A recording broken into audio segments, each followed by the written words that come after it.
Sesaat, Chuli menyadari kalau monumen penyegel iblis yang dilemparkan oleh Qin Li merupakan monumen penyegel iblis yang palsu. Ia pun mematahkan monumen tersebut dan berniat menjadi teman Qin Li, karena menurutnya Qin Li adalah orang yang unik. Tak lama kemudian, di saat beberapa pasukan yang hendak menyerangnya, tiba-tiba seseorang langsung menyelamatkannya dan meminta bantuan kepada Chuli untuk menyelamatkan adiknya yang sedang dalam bahaya. Sesampainya di salah satu rumah di sana, terlihat rumah tersebut mengeluarkan aura api yang begitu besar. Untung saja Qin Li dan Ting Yu yang tak sengaja lewat langsung menyerang mereka dengan menggunakan kekuatan es miliknya.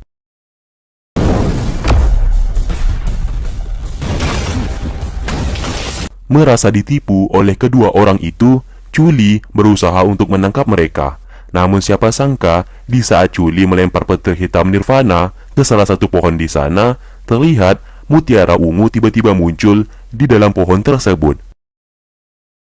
Ternyata, mutiara itu berkaitan dengan kitab suci yang Yusi pelajari saat ini.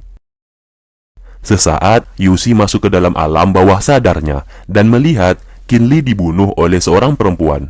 Ia pun langsung menyadari kalau perempuan tersebut adalah dirinya. Namun ia belum mengetahui secara pasti apa maksud dari semuanya itu. Sesaat, nenek master spiritual mengatakan kalau Yusi telah berhasil dalam ujian tahap pertama kitab suci dan harus melanjutkan ujian tahap kedua, yang dimana nenek master spiritual meminta Yusi untuk pergi ke wilayah kerusuhan dan mengambil mutiara ungu di sana.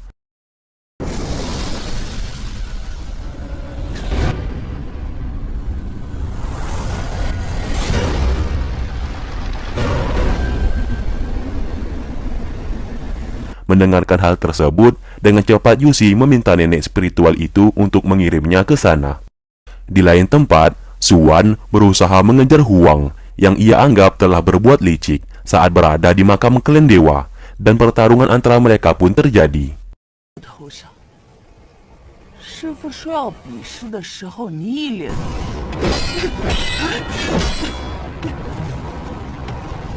Sesaat, Huang tiba-tiba menghilang dari sana. Dan tak lama kemudian, Yuan menemui Suan, orang yang pernah ia temui saat itu. Suan menyadari kalau semuanya ini adalah jebakan dari Huang yang berpura-pura menjadi Yuan.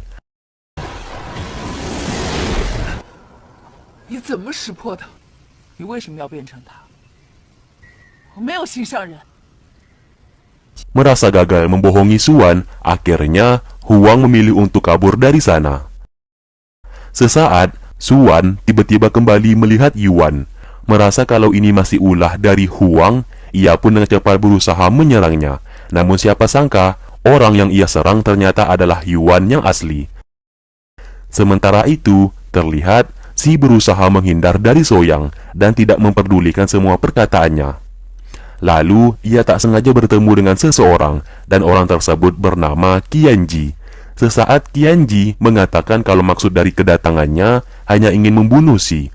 Untung saja Soyang tiba di sana dan berhasil menahan serangan darinya.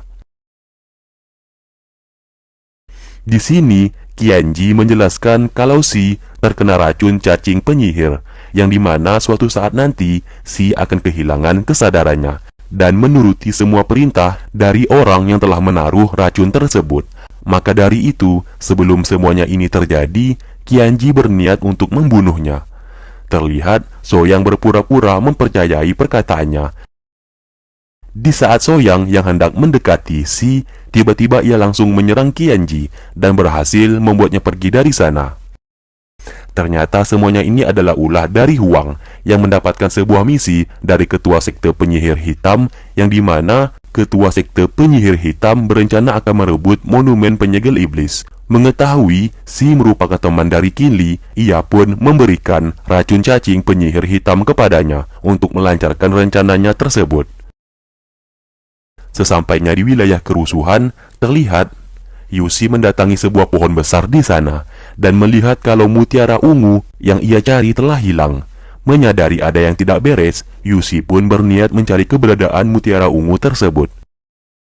Sementara itu, Qin Li, Ting Yu, dan Chuli mencoba mendatangi gerbang makam klan dewa dan berniat mencari informasi mengenai monumen penyegel iblis. Namun siapa sangka di saat Qin Li mengeluarkan monumen penyegel iblis, terlihat seorang anak perempuan tiba-tiba muncul di sana. Ternyata ia adalah Xian Er, sahabat kecil dari Gong Muli. Dan terlihat Xian Er merasa sangat senang karena ia bisa bertemu kembali dengan Gong Muli. Mendengarkan hal tersebut tentu saja membuat Qin Li merasa bingung dan menganggap kalau dirinya adalah Qin Li, bukanlah Gong Muli. Ternyata 12 pilar batu spiritual yang ada di sekte senjata merupakan milik Gong Muli yang sengaja dibuat oleh Gong Musan, yaitu kakeknya sendiri, untuknya. Dan mengenai Xian Er, ia merupakan ciptaan atau buatan dari Gong Musan untuk menemani Gong Muli yang ia anggap kesepian. Karena saat Gong Muli kecil, ia tidak memiliki teman sama sekali. Sesaat, Xian Er merubah dirinya menjadi seorang perempuan dewasa dan sangat mirip dengan Ting Yu. Di sini Xian Er menjelaskan kalau ia dan Gong Muli merupakan sahabat yang sangat dekat. Bahkan hingga dewasa pun mereka selalu bersama. Namun semuanya itu berubah di saat Gong Muli mengenal seorang perempuan dari sekte iblis yang bernama Wu Chun. Dan karena perempuan itu, Gong Muli sampai rela meninggalkan klan dewa hanya demi untuk bersama dengan Wu Chun. Dan setelah kejadian itu, ia pun tak pernah bertemu lagi dengan Gong Muli. Maka dari itu, ia membuat monumen penyegel iblis dan menyebarkan mengenai kekuatan penyegel iblis kepada semua orang. Semuanya itu ia lakukan hanya untuk menemukan keberadaan Gong Muli, karena Gong Muli yang bisa menggunakan monumen penyegel iblis. Namun, di sini Qin Li tetap saja belum bisa mempercayai semua perkataan darinya. Tentu saja hal tersebut membuat Xian Er menjadi sangat marah, karena ia telah bersusah payah untuk mencari keberadaan Gong Muli. Namun di saat ia berhasil menemukannya, Qin Li malahan masih meragukan semua perkataan darinya. Merasa tak terima, Xian Er langsung menyerang Qin Li di sana, dan pertarungan antara mereka pun tak dapat terhindarkan.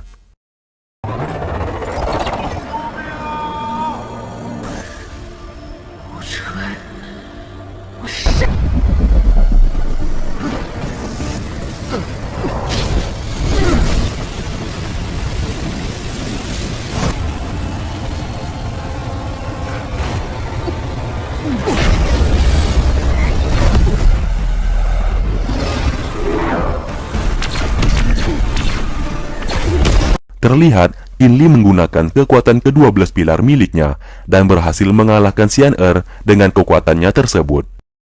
Di lain sisi, Yu Xi tiba-tiba bertemu dengan Suan yang sedang berusaha mengejar Yuan.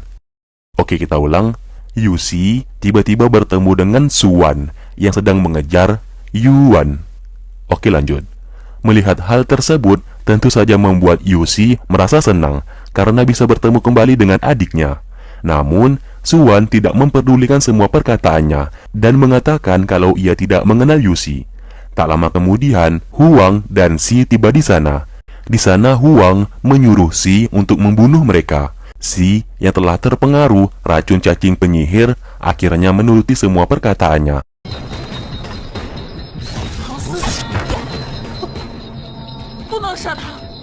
Merasa Suan dalam bahaya, Yu Xi lalu mencoba untuk menyelamatkannya dan berhasil memukul mundur mereka semua.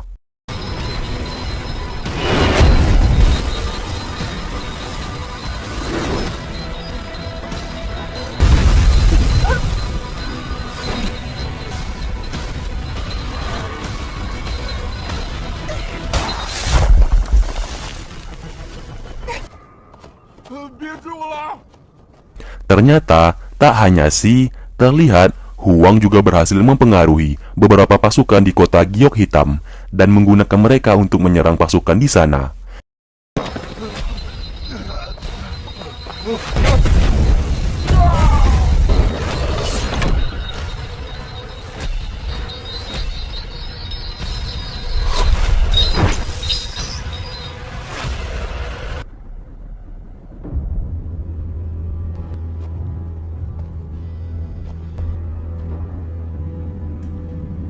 Sesaat, Suan tak sengaja melihat sebuah penginapan yang aneh. Merasa penasaran, ia pun mencoba untuk masuk ke dalam. Namun siapa sangka, di saat Suan membuka pintu penginapan tersebut, ia tiba-tiba tersedot oleh aura yang sangat besar. Melihat Zuan dalam bahaya, Yuan berusaha untuk menariknya. Tak hanya Yuan, Yusi juga mencoba membantu menyelamatkannya. Namun apesnya, Yuan dan Yusi juga ikut tersedot ke dalam penginapan tersebut. Melihat hal itu, tentu saja membuat Qin Li merasa panik, karena tempat itu merupakan tempat yang sangat berbahaya dan sangat sulit untuk keluar dari sana. Tak lama kemudian, Soyang menemui Qin Li dan memperkenalkan seseorang kepadanya. 便是天界山第3把剑燕白衣。天界山有史以来最年轻的执剑人。先找到了思琪，但是发现了 Ternyata orang tersebut bernama Yan Baiyi. Ia merupakan pendekar pedang di wilayah kerusuhan, sekaligus adik seperguruan dari Limu. Sesaat Soyang mengatakan kalau saat ini Si terkena racun cacing penyihir dan hanya ada satu cara untuk menyelamatkannya, yaitu mereka harus membunuh ketua sekte penyihir hitam yang merupakan pemilik dari racun tersebut. Mengetahui mereka adalah orang pilihan dari Limu, akhirnya Yan Baiyi memutuskan untuk membantu mereka dalam mencari keberadaan ketua sekte penyihir hitam. Namun sebelum mereka melakukan hal tersebut, terlihat mereka terlebih dahulu mendatangi tempat di mana Yusi dan yang lainnya berada. Karena jika mereka tidak cepat menolongnya, maka Yusi, Yuan, dan Suan tidak akan bisa keluar dari sana.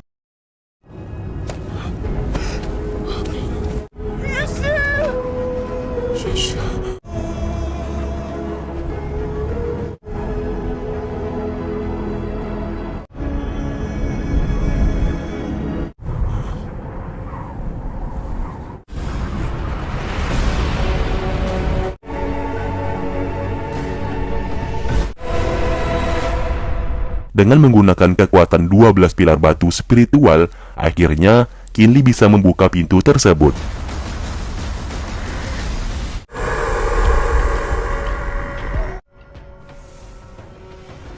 Ternyata Yusi dan yang lainnya berada di makam klan dewa, dan pantas saja mereka tak bisa keluar dari sana, karena syarat untuk keluar dari makam klan dewa, mereka harus memiliki monumen penyegel iblis.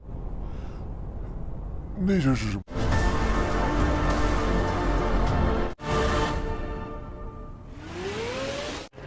是冤。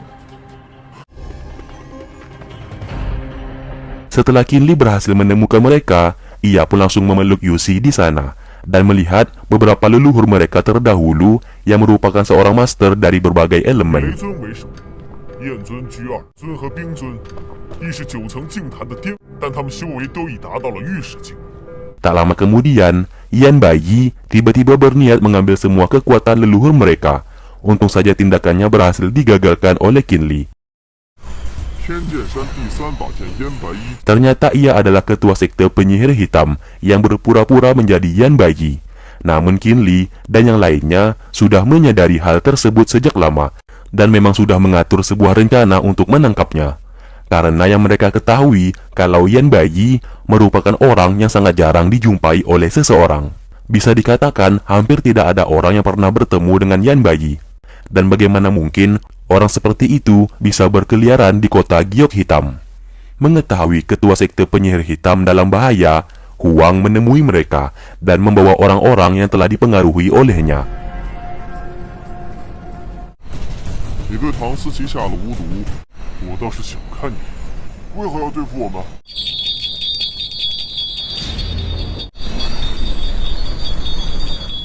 Melihat kedatangan Huang, tentu saja membuat Suan merasa terkejut dan menganggap Huang sebagai seorang pengkhianat, dan pertarungan antara mereka pun terjadi. 不如我们一起死在这里，死在上古尊。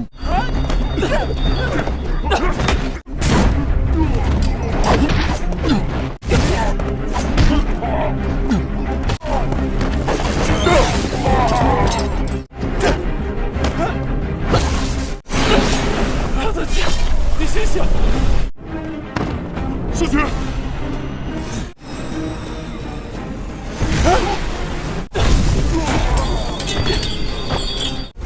竟敢背叛宗门，投靠黑巫教！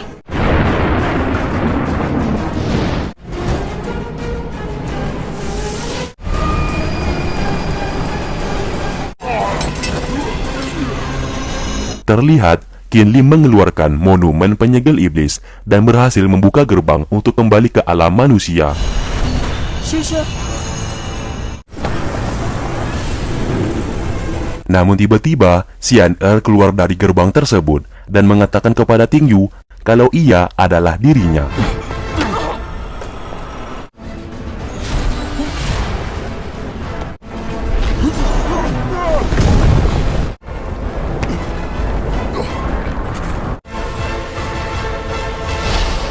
Singkat cerita, mereka akhirnya berhasil keluar dari makam klan dewa. Sesaat Qianji menemui mereka dan meminta kepada mereka untuk ikut pergi bersamanya. Tak hanya itu, ia juga menunjukkan mutiara ungu di hadapan mereka semua. Melihat hal tersebut, tentu saja membuat Yuxi merasa terkejut. Ternyata, mutiara ungu yang ia cari saat ini berada dengannya. Akhirnya, mau tidak mau mereka semua menyetujui permintaannya dan ikut pergi bersamanya.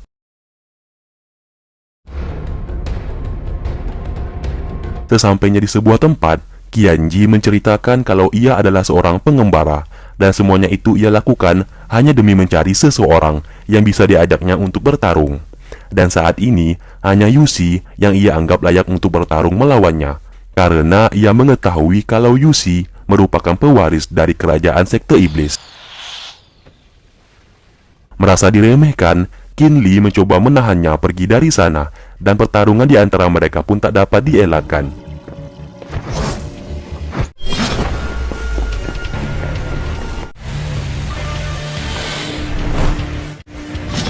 你敢伤我大哥！ Dan benar saja, Qin Li bukanlah tandingannya. Qianji dengan mudah mengalahkannya.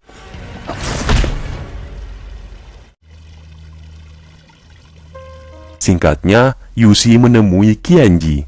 Ternyata Qianji adalah orang yang pernah menyelamatkan Xuan dan membawa Xuan ke sekte ilusi. Karena sekte ilusi hanya diisi oleh para wanita saja, maka dari itu ia menganggap kalau sekte ilusi merupakan tempat yang aman untuknya. Mendengarkan hal itu, Yuxi berterima kasih kepadanya atas semua kebaikan yang pernah ia lakukan kepada adiknya. Di saat Qianji yang hendak pergi dari sana, terlihat Yuxi tiba-tiba teringat dengan seseorang yang pernah ia lihat saat berada di alam bawah sadar milik Qin Li. Di luar, Qianji tak sengaja bertemu dengan Limu. Ternyata, Limu sudah menunggunya di sana. Sesampainya di sebuah tempat, Qianji mengatakan kalau ada dua orang yang ia anggap menarik dari semua orang yang dibawa oleh Limu. Orang yang pertama adalah Yuxi, karena ia merupakan pewaris dari kerajaan sekte iblis. Dan yang kedua adalah Qin Li, orang yang ia yakini sebagai Gong Muli. Mendengarkan nama Gong Muli, tentu saja membuat Limu merasa terkejut.